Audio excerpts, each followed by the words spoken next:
would you say was your biggest thing in life that kind of threw you for a loop, but, would you change it or would you not change it? Girl, teenage pregnancy there. So that there. I was one of those, no, it's not going to happen to me. I'm experimenting, young, not. Hello, everyone. Welcome to our podcast. My name is LaTora. And I am LaToya. And this is Twinspired, the podcast that's all about real, unfiltered conversation on life, love, business, and everything in between. We are twin sisters on a mission to juggle relationships, parenting, building empires, and creating a family legacy without losing our minds. So whether you're here for a laugh, some inspiration, or just a little twin magic to brighten your day, you're in the right place. Let's dive in. Hey, y'all. We are back with another episode of the Twinspired podcast. Thank you again for joining us on another week. Hey. So, sis, how was your weekend? And you guys, we always ask each other that because I don't even get over twins, but we really both got our own lives going on. We are both super duper busy. So, I really don't see sis sometimes until we hear filming this podcast. So, yeah. So, the weekend's been pretty good. I did work a little bit more last week because, your girls super part-time, but they've been trying to give me, extra hours. So I did work a little bit more. The plumbing in the house is giving us trouble. I swear, it's like we keep going through plumbing things and can we just get out this house, please? Can we just get out? So that's been a thing. One headache after another, and we are rolling with them. Roll with the punches. Okay, so that would be your negative for the week. Yes, girl, that's my negative for the week. Okay. And what about your wins? You had any wins that you would like to share with us for the week? So the wins were really just working extra hours, getting to that bag. Cubby is doing a college tour thing, so he's been gone every weekend. So me and baby girl will get my daughter time, and it's been cute. So I love that because she's such a daddy's girl, so I don't get much daughter time. So that was one of my wins this week. Okay. So my week has been definitely a challenge for this week as well. I definitely was booked and busy. So I can take that as definitely a win this week. Booked and busy, but I stayed on task. But needless to say, it was just a long week. I've been dealing with some court stuff going on. So I didn't have to deal with my lawyers and things like that. So it's just been a little bit of a challenge. Last week I actually ran into a Karen. And that was a whole ordeal. If there was a black Karen at that, over the phone. They have those now. Yes, over the phone, dealing with a black Karen. My daughter was having an issue at her apartment complex. I'm on the lease, so clearly I can call and, get to, the question is, so we were, she went down to the office. She literally requested just to speak to a manager. One of the tenants or one of the people told her, sit to the side, the manager will be with you.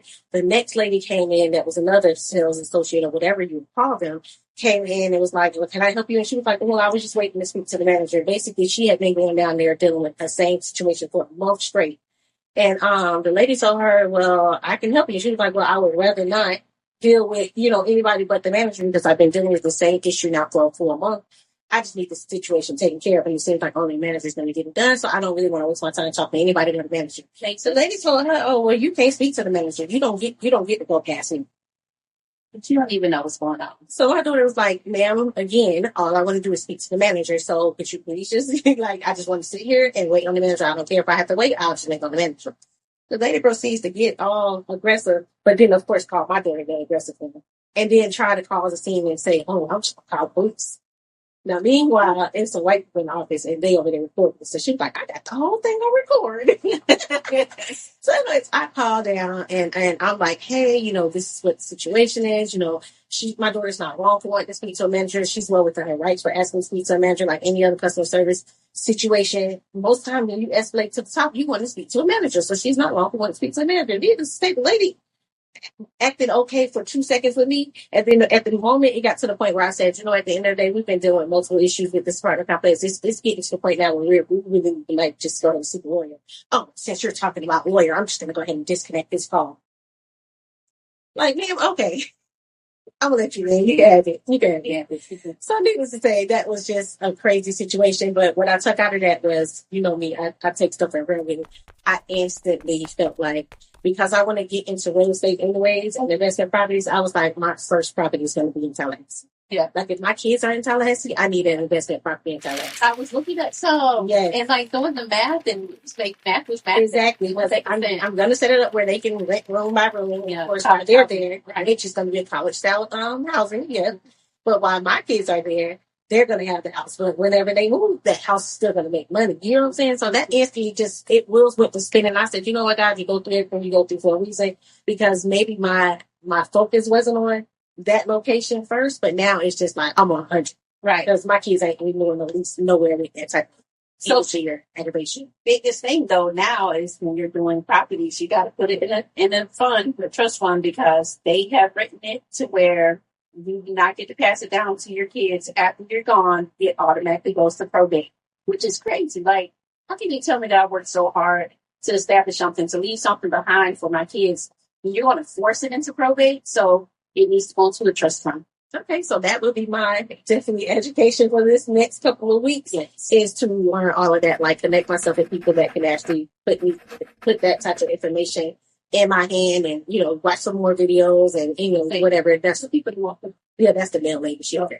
But pretty much, yeah. So that's what I'm going to be on, trying to make those connections and trying to get me some realtors and get me some people that's going to actually show me how we should set up everything and how things should go, and get the education to run with it. But it took one bad thing for me to decide, okay, that's my next step. That's my next biggest thing that I'm going to do. I got into July when their lease is up, and baby, I'm running.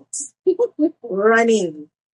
So yeah, guys, this week is going to be all about our unspoken truths. Yes. So things that we may not just talk about, but things that we've gone through in life, and whether or not we would have changed anything the way our paths went, and just how we felt about them while we were going through the situations. Okay.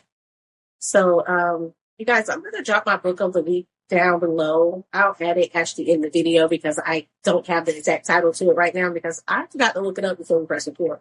Honest. But the title will be somewhere up here once we finish recording. But the book that I am listening to on Audible this week, because I have made it, I've dedicated myself to, or promised myself to try to get through one book a week, whether it's motivational or whether it's learning about money, whether it's learning about stocks, like whatever it is, something that's going to add some positivity to my life or add some knowledge to my life. I'm basically just trying to do a book a week. I'm not good at sitting down reading a book. I am definitely an Audible type of girly. So I just started this book this week. It's by Damien. What's the guy name off Shark Tank? The black guy who made FUBU. Names. The black guy who made FUBU. I would definitely put all his information on here. But his book is so amazing. It's called I think it's called From Broke to, I don't know. It's about being broke, basically, and how whenever you're broke, you have a whole different mindset to just really, really go hard. And he interviewed like multiple entrepreneurs and multiple business owners and got their stories on how they started and how they, went about their paths. And it's absolutely an amazing book. Like, I absolutely love it. If you are someone that's just inspiring to want to start a business or, even just start, stocks or trading or, real estate or whatever it is, definitely pick up this book. It's a very good read. And he's reading it, so I love from other days. Is their voice? Yes, yeah. Don't not be the voice. Like don't not be the voice. So, so it's a great read and a great listen for me. So if you guys are interested in joining in with us each week, we will be talking about a different book.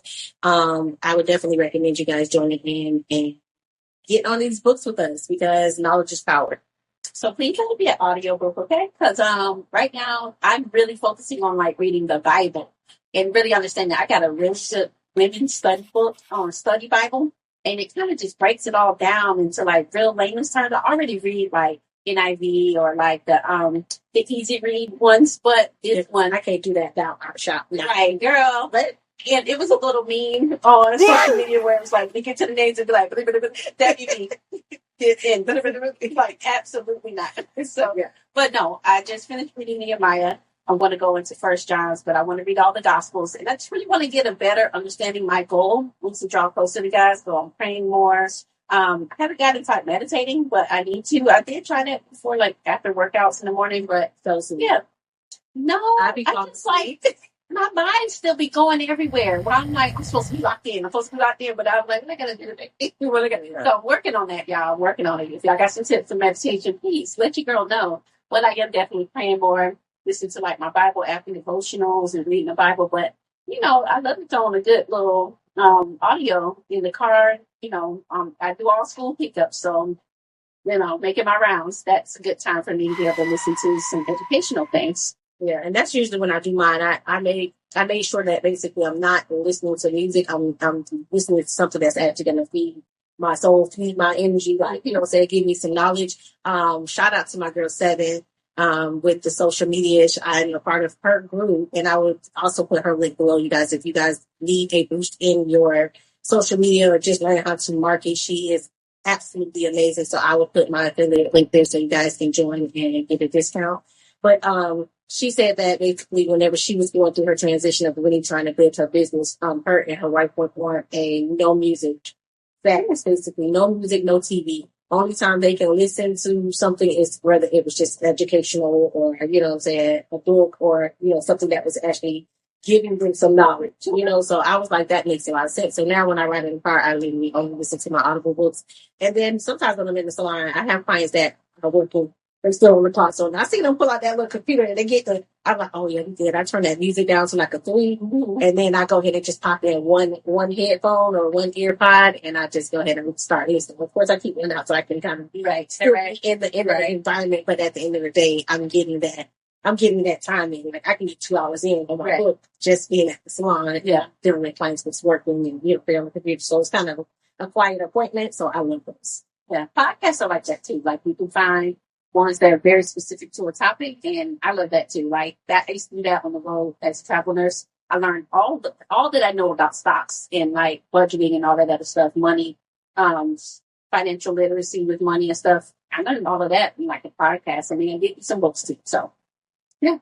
So this episode, like I said, we're talking about things, untold things that we probably haven't spoken about, or things I might not know about us, and things that if we could go back and change, would we change it or would we leave it the same? So, sis, what would you say was your biggest thing in life that kind of threw you for a loop? But would you change it or would you not change it? Girl, teenage pregnancy there. So that there. I was one of those, no, it's not going to happen to me. I'm experimenting, young, not listening. And it happened, and I was an athlete. I was training for the Junior Olympics. So first of all, that was like a crush in my soul. I was embarrassed. I was frustrated. Like I wanted to go to college. And although I was offered scholarships on like the track, I had this kid, so like I couldn't leave him. Mom was very clear about like, you're going to finish school, you're going to go to college and everything. But like, we were supposed to take care of those kids, but like, it was embarrassing, but shouts out to my mom because she was very encouraging. She told us, hold your head up high. You're not the first girls to get pregnant in teenage years or in high school. You're going to hold your head up. You're going to do everything that you set out to do, and you're going to take care of these kids. And like, she motivated us. She wasn't mean or stern, but like, it took her, some heartache too, because she had to sacrifice, and she actually went through a divorce due to the fact that her husband at the time wanted her to choose, or basically wanted her kick them out, send them with their daddy. And we didn't need that at the time. And luckily she stood up for us and she said, no, my girls really need me right now. I'm not going to just kick them out and send them on their way because they made a mistake and they got pregnant. So she stayed and we stayed, and they divorced, unfortunately, but she made us very strong women. You know what I mean? Like, I think my ambition hit leveled up like times 10 because I had this little person to take care of. I wasn't going to let my mama down for a second time, and I couldn't let myself down. So I knew I never wanted to be one of those, and like to anyone that's on welfare or anything like that. But I knew I didn't want that as my life. I didn't want to live on welfare. I didn't want to be on, government assistance. I knew I wanted to make the way for myself and this little. And then we had our kids at the same time, so we was pushing each other. You know what I mean? So I feel like I wouldn't necessarily change it. I wish it was a little bit later in life, but it did push me to be the person that I am. And our parents, even our dad, I know that had to be embarrassing. It had to be, sucks to be a grandparent super early, but they both motivated us. They never came down on us. And I know they were disappointed, but they just didn't really say it that way. So it worked out. Yeah. And I would say the same thing for me. I've always said that teenage pregnancy was the hardest thing that I've ever went through. Not only did it change our bodies, you know what I'm saying? Like, Lord, some stretch marks, those mugs hit immediately. I mean, 5 months pregnant, and it was a stretch mark. The lightning bolt from the bottom to the top. I mean, all the way up to here. And I remember just feeling so crushed and feeling like, oh my God, I can't believe this. But outside of that, just like you said, the embarrassment, like going to school every day pregnant, like we went to school every day until we had those kids. And whether y'all know it or not, our sons are 12 days apart. So we were literally the exact same pregnant. You know what I'm saying? So going to school every day, super big. Oh my God. It was not even cute pregnancy. It was like, please go sit down. Black neck, wide nose pregnancy. So it was just not the cute little, oh my God, you got that cute little belly bump. Like, no, right. Those boys tore us up. So walking around school every day, trying to kind of keep it pushing. And people like, why you ain't at home? Or, why you still come to school? Because I got to come to school. What do you mean? Like, exactly. There was administrators that was like, oh, you should just drop out. Yeah, you should just drop out. They had us to go to, it was an alternative school where girls can go if you were pregnant. So you could go there while you're pregnant because, of course, they didn't really want you at public school because they felt like you were a safety hazard or something happened or you go into labor or a kid bumps into you with that backpack, anything can happen. But at the end of the day, that still was an alternative school. So it was just like, I don't want to go to an alternative school. I want to go to state. Like, my life is already changing, but don't take away my norm. So, I remember one administrator didn't want to give me like a 7-minute pass where they give you a couple of extra minutes to make it a class because one of my classes was clearly across campus and we went to Dr. Phillips High School, huge campus at the time. I think it was like one of the biggest schools or high schools at the time in Florida. It looked like a college. So I would have to go from one campus all the way to the other, and I remember I needed just that 3-minute pass or whatever. It would turn out just to have those extra 3 minutes. And that's the little administrators just like, yeah, you could just go ahead and go to bed. And I'm like, no, I'm not doing it. So I ended up just working it out directly with my teacher. She completely understood. And as long as I just came in, I sat toward the back of the class so I wouldn't be a disruption. But I just made sure as I was walking, I was already pulling out my notebook, everything. So as soon as I got in, I just laid my backpack to the floor and went in and just got right to work. I wasn't ever like an interruption. You know what I'm saying? I didn't use it as an excuse to be an interruption as well. But during that time, like I said, just having the kids, mom and dad were definitely very supportive. At the end of the day, my dad just said, well, my girls are growing up. I guess y'all are living and just let it go as that. Like our kids were like the second set of grandkids because we had only one other grandkid and that was from my brother. So out of the girls in that, we were the first ones. The babies were the first ones to actually have our kids. So it was definitely an adjustment. There was no more going to dad's house for the summer because now you got these babies and these responsibilities. You got to have a job now. So needless to say, I definitely can say that phase of my life, our life, and generally, like you said, molded us to be the women that we are today. I give all credit to my mom and my kids and my support system for making me as successful as I am. Because at the end of the day, if I didn't have those kids at the younger age, I definitely would have probably just been out here hanging out and not being so focused. Having the kids made me really like buckle down on my goals. Like, I honestly thought that I was going to go to school for 4 years, go to a college. I definitely wanted to be at FAMU. I was like, yes, I'm trying to be at FAM. I'm trying to go hang out. I knew I was part of the sorority. Like I had it all mapped out, but I was going to go to school for accounting. I always said that I wanted to be like this businesswoman with a briefcase inside those meetings. Like when we were kids, you guys, we used to play business. And I know we said that on episode before, but we didn't play house, we played business. Our business name was Business Corporation. And we used to always just sit at home and act like we had laptops and computers. We would have like an old phone that my dad had. That was our business phone. So all day we would be like answering calls and messing up paper, just acting like we had to fax stuff. Like we just was literally all about work and business. The kitchen was the cafeteria. Okay, we're going on lunch break, finna go to the cafeteria. So anyways, it just molded us into little business women. So me having the kids early ended up pushing me into the hair business. So it wasn't that hair was like my calling. I can't say I was one of those girls that was I've been doing hair my whole life, and I did it on Terra Family, and I did all the doll babies. Like, no, I really didn't.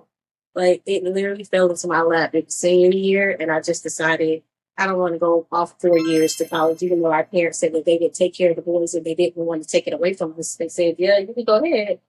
I just didn't. I didn't want to leave my son behind. I knew his dad was trying to go off to play football in college, so basically, like, our son would just be here with grandparents, and grandparents spoil you kids. So, so I was like, nah, I'll just go. I just sacrifice.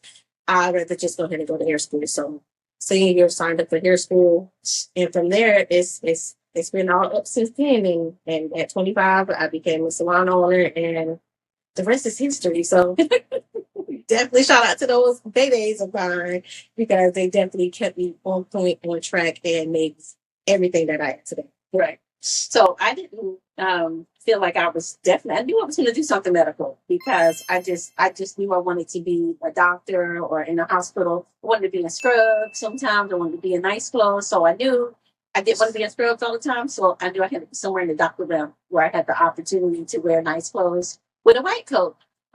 So I did choose to still continue on and go through school, but I did BOT my senior year through enrollment. So when I graduated high school, I also graduated BOT school. So I was able to go and work immediately and make really good money to support myself and this little boy.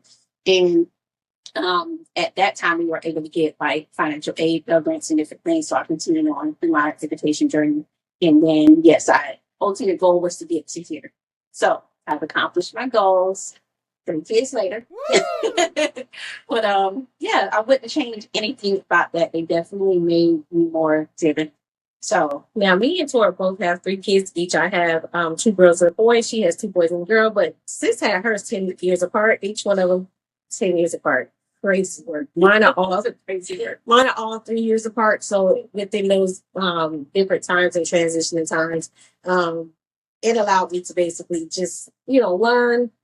That first kid is the guinea pig. So I had enough time to just kind of learn what mistakes I was making and what I wanted to do better with each kid. But I feel like it was best for you. Like, it seems crazy, and I joke about it all the time for 10 years and between kids, but because you was in school and you was doing so much, like, girl, they had life besides school and work.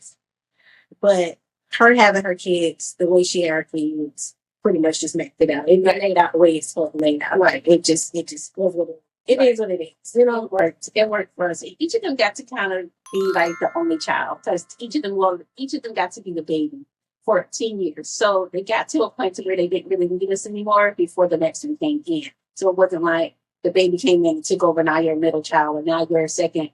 So they weren't paying us no attention about the time it was time for the next one to come along. So Now, each of them got to be spoiled. funny story. My kids never understood that I had 3. She had like 1 at the time. Like, matter of fact, when it was just 2. So say for instance, it was just my oldest 2, and then it was her oldest. He was the only child, so of course he could get only child type of things. Right? It's like, it's 2 of y'all is one of me, right? What are we talking about? So y'all, funny story. I remember this one Halloween. Both of them had the same costume. Both of our boys was Batman or something. We're going to plug this picture in. Both of our boys was Batman, but her son had the $75 Batman costume with the muscles. With the muscles, I'm talking about built up, ripped. Baby boy was ripped up, and his whole costume. He had a 6-pack on his costume, and my son had a little $15-$20 costume, completely night and day. My son was so pissed off. I felt so bad. I'm like, well, I don't know what you want me to do, son. Like, I just can't go buy you a $70 costume. And granted, his grandmom had sent him that costume. That was her only grandchild. She was so happy to have a grandchild. She didn't live in the state. So she would just literally spoil him with everything. Like, the boy had pajamas. The boy had the matching pajamas with the matching snaky shoes and the cute characters. And my kids still feels like, what the heck is this? It was so crazy. But yeah, that was like one of the funniest moments. Like, the boys still talk about that to this day. They are 25 years old and they still talk about it to this day. I got one of those pictures on my refrigerator because that was a funny moment. So yeah. Yeah, that is definitely the difference. Yeah. So anything else like in life that, for me, we could just talk about me. when it came time for the second child, I was in my 20s. You know, I was dating someone, and I knew right off the top I didn't want to be a baby mama. So I was already very upfront from the beginning of the relationship. I'm not going to date you so long. I'm not going to give you more than 3 years. I'm not having no kids, da da da da da, or whatever, right? So 5 years in, even though I said I wasn't going to do this, 5 years in, we ended up getting pregnant. I was very upset about it because, again, I didn't want to be a baby mama for a second time. That carried the stigma for me and a bit of embarrassment. Me too. You know, I felt like if I'm good enough to be a child's mother, I'm good enough to be a wife. You know what I mean? So he did end up proposing, but it just didn't. It felt like it was forced. Like, you know, I gave him an ultimatum. Like, I told you, da da da, and don't think this kid is going to keep me, because it's not. Children do not keep you. They should not keep you in relationships that don't serve you. So I ended up giving the ring back. We were engaged for like a month, maybe. I played with the idea, but it just didn't sit right in my mind because I felt like it was due to an ultimatum. So I gave the ring back. So that carried a stigma too, because now I'm going a second time. Like, fool me once, shame on me. Fool me twice. Both times. They say shame on you, then shame on me, but shame on me both times. So I felt some kind of way about that. So that was kind of a tough time. And that's walking away from that situation. Mine was the exact same reason, but I did go through the marriage. You know what I'm saying? Like, it was just like same thing. I told my kids that my youngest daughter that I'm already a baby mama. I already got 2 kids. Like, if we gonna do this, then you know what I'm saying, like, if we're gonna have to be married. And so we did plan a 9-year. My youngest, we planned her. But it was just like, yeah, we got to get married. So we got married, but it was just like we was just married because I didn't want to be a baby mama. Honestly, he was just an amazing dad. He came in, he accepted my kids, you know, even the kid that wasn't his as his own. So I loved him for that because he was just a good dad, not necessarily a provider, not necessarily a good husband, but just like for the kids' sake, it was like, oh, I got to keep this guy around. But after a while, that kind of wore off, and I was just like, what the heck are we doing? And did I do this all for the wrong reason? You know what I'm saying? Once again, it was that ultimatum thing that always played in my mind, that the stigmatism of not wanting to be this. So I was living my life based off of not wanting to show up in the world as this way. Right. You know what I'm saying? Because even it was already crazy enough that I was young and had all of my kids. So by 22, I had 3 kids. And the first thing people would do is like look at your face like, oh, you ain't got nothing else to do with your time. And I'm like, I'm married, I'm successful, I'm in my business. So I would literally run it down to them just for validation. You know what I'm saying? Just to let them know, like, oh, don't judge me because I'm doing my thing. And having that ring was just that extra. Like, you would, oh, okay, she's 22, at least she is there. You know what I'm saying? So that was it for me. It was just like I did it for the wrong reason. I did it for the world and not for me. And then once that kind of, you know, subsided and I came to reality, and they were just like, oh, heck no, this ain't it. I don't want to do this anymore.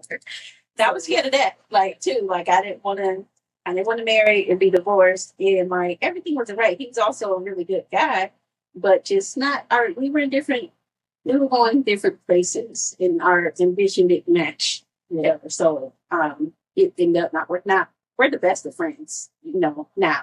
The best of friends with I burn bridges, you know. So really, really good friends in every situation. Everybody gets along with hugs, and it worked out. But yeah, like I was too afraid to get married to get divorced. So I've actually been engaged several times.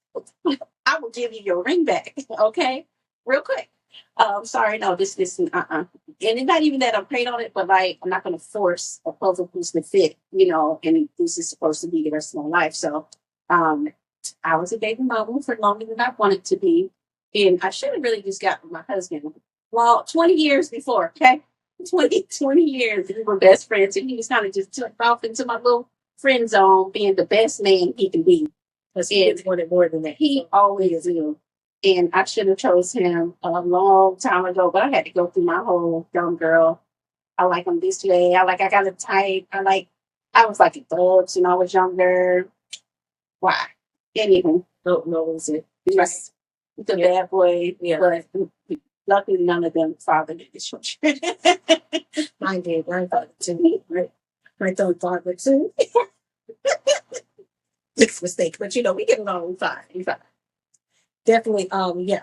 So, I want to dedicate this episode to any young girls that's out there that's going through the same situation, whether you're a pregnant teen now or you are someone that's a single mom. You maybe have had your kids younger or just in an unexpected situation. I want to give you all the encouragement to tell you, like, those kids are going to be your number one support system. Those are going to be the ones that's going to love you no matter what, because them babies are going to be there forever. So keep pushing, girl. Like, just keep pushing, stay focused, keep your head down. It is not about a relationship. It is not about trying not to be the stigma of a baby mama. If that's what you are, that's what you are. Be that proud.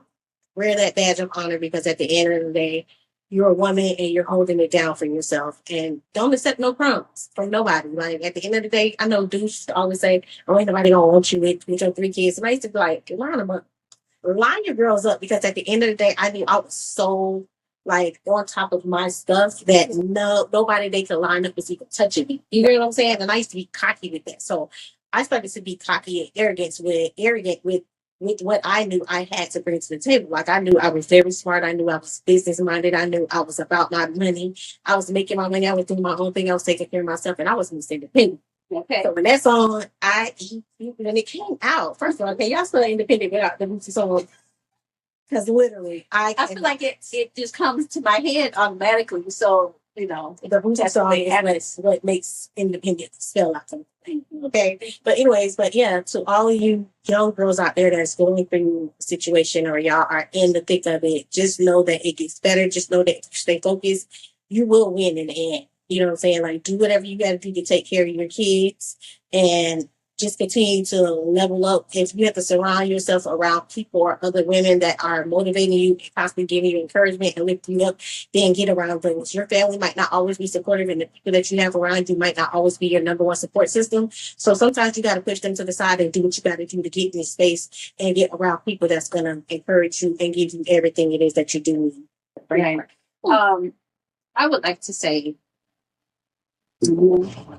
did it come back to me? Did it come back to her? Yeah. But with that being said, you guys, I did write a journal. I'm going to put the link below in the video for you guys to be able to cop that journal. It is free to download it, but it's just basically a journal that's good for women that are going through things, and maybe even men. But the journal was initially written because I was talking about that journey through going through teen pregnancy. So it's good for all ages, and I would love for you guys to have it. And again, it is a free downloadable, so be sure to go ahead and click the link and grab that journal. So what I was going to say is your body changes, and that is something that you have to deal with. This, all moms go through it, whether it be stretch marks or get a little fupa now or whatever the case. Your body changes, and yes, it's a shock to our self-esteem and our confidence. But men, real men, they don't care. Okay, so get out of your head about it. It's going to be somebody that loves your body exactly the way it is. Somebody's going to look at, especially the father of the child, they will look at your body like, this body carried life. We brought life into this world. So stretch marks, flabby stomachs, whatever the case, it's okay. Own it and be confident about it. Okay. So that used to be a really big thing where they kind of peeking at it, but real men don't care. Okay. Because I know I used to be that one to be like, turn off the lights, or trying to always keep my stomach covered up because I hate stretch marks. But at the end of the day, like, dudes be like, girl, stop playing. Let me see those stretch marks. Like, God dang. Like, but yeah, like, it's like, don't touch my stomach. Like, stop, but no, own it, okay? Everything changes. Your breasts, you can lift them, you can feel them, you can do whatever you need to do. But, it is what it is. We're mommies at the end of the day. We carried life. So wear your crown, be proud yourself in them kids, okay? And encourage them. Okay, so you guys, we are going to sign off with our regular, this is our new mantra, and we're going to say it every week, because we want you guys to start saying it with us, and we want this to be something that you work on as well. So we're going to keep this episode short because we got to go. All right. So we might not have it all figured out, but together we're figuring it out. One laugh, one lesson, one episode at a time.